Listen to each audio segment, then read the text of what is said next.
안녕하세요. 오늘 저희가 살펴볼 자료들은 지금 유럽의 여러 모습들을 보여주는 기사들입니다. 뭐 보건 문제부터 소비 트렌드, 또 사회 문제, 환경 문제까지 정말 다양하네요. 네, 오늘 저희 목표는 이 각각의 소식들 속에서 그 핵심 정보를 좀 명확하게 뽑아내서 여러분께서 유럽의 현재 상황을 좀 입체적으로 보실 수 있게 도와드리는 겁니다. 뭐 복잡하게 얽힌 건 아니지만 하나하나가 지금 유럽을 이해하는 데 중요한 조각들이 될 거예요. 자, 그럼 하나씩 볼까요? 첫 소식부터 좀 충격적입니다. 동유럽, 특히 우크라이나 전쟁 이후에 HIV 신규 감염자가 크게 늘었다는 소식인데요. 심지어 헤드라인에 2000% 증가 이런 말까지 있어요. 네, 그 수치 자체만 보면 상당히 놀랍죠. 기사를 좀 자세히 들여다보면 2022년 1분기에 동유럽 일부 지역에서 확인된 HIV 신규 감염 사례가 한 5건 정도였는데 이게 2024년 같은 기간에는 20건 이상으로 늘었다, 뭐 이런 분석입니다. 아, 그러니까 비율로는 엄청나지만 절대적인 숫자는 그 정도군요. 그렇죠. 그 비율보다는 절대적인 수치 변화에 좀 주목할 필요가 있습니다. 아무래도 전쟁으로 인한 그 사회 시스템 혼란, 또 의료 서비스 접근성이 나빠진 거, 이런 게 원인으로 지목되고 있죠. 그리고 UNAIDS 2022년 자료를 보면 전 세계 신규 HIV 감염의 약 3.9%, 그러니까 적지 않은 수가 동유럽이랑 중앙아시아에서 발생한다고 하니까요. 이 지역 상황을 계속 좀 지켜봐야 할 것 같습니다. 아, 그리고 HIV 바이러스 감염이랑 에이즈 발병은 또 다른 문제라는 점도 기억해야 하고요. 네, 전쟁이라는 큰 사건 뒤에 이런 보건 위기가 심화된다는 게 참 안타깝네요. 다음은 좀 다른 종류의 문제인데 벨기에에서 가짜 파르미지아노 레지아노 치즈가 돌다가 적발됐다는 소식이에요. 이거 먹는 걸로 장난치는 건 정말 좀 심각하게 느껴지는데요. 맞습니다. 벨기에 당국이 압수한 가짜 치즈가 약 40건 정도 된다고 하는데요. 이게 파르미지아노 레지아노뿐만 아니라 그라나 파다노, 고르곤졸라 이런 것처럼 원산지 명칭 보호, PDO라고 하죠.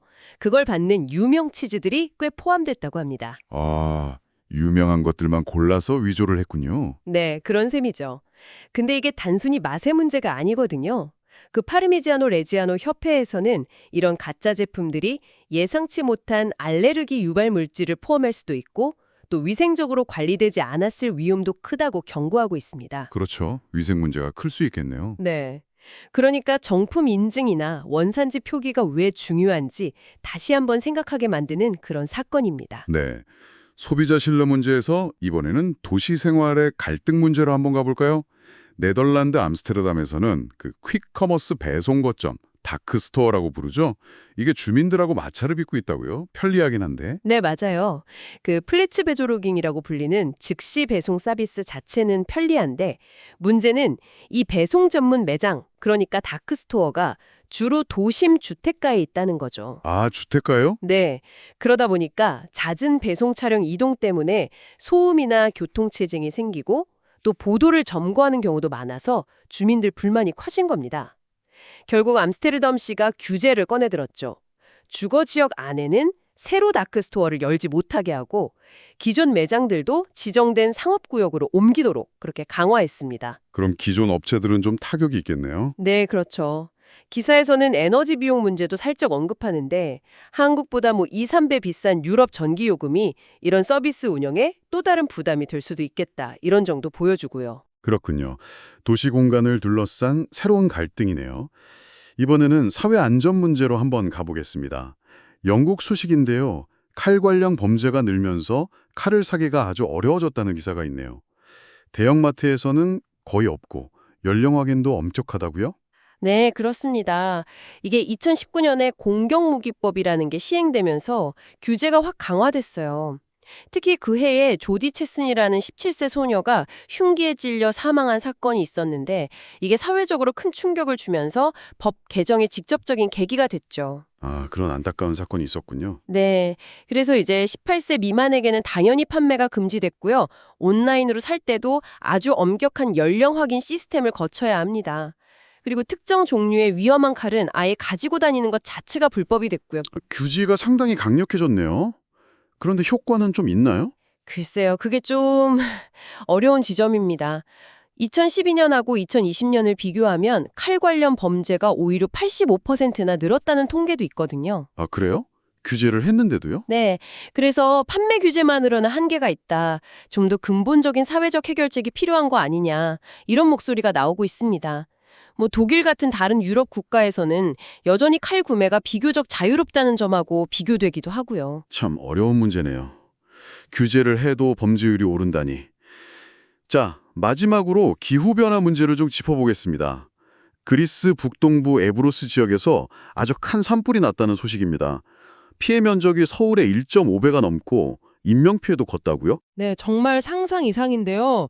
피해 면적만 7만 5천 헥타르가 넘는다고 하니까 서울시 면적의 1.5배가 넘는 어마어마한 규모죠. 그리고 최소 18명이 사망했는데 안타깝게도 대부분 국경 지역에서 발견된 불법 이주민들로 추정된다고 합니다. 주민 2만 명 이상이 대피해야 했고요. 어휴, 이주민들이 희생됐다니 더 안타깝네요.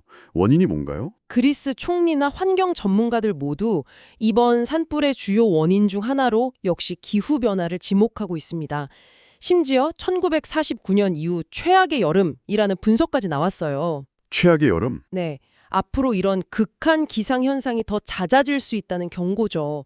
이게 그냥 단순한 자연재해가 아니라 기후위기가 정말 우리 눈앞에 닥친 현실이라는 걸 보여주는 아주 통렬한 사례라고 할 수 있습니다. 네, 오늘 저희가 짚어본 유럽 소식들, 전염병 문제부터 식품 안전, 도시 변화의 갈등, 사회 안전망 문제, 그리고 기후 변화의 직격탄까지 정말 다양한 영역에 걸쳐 있었네요. 그렇습니다.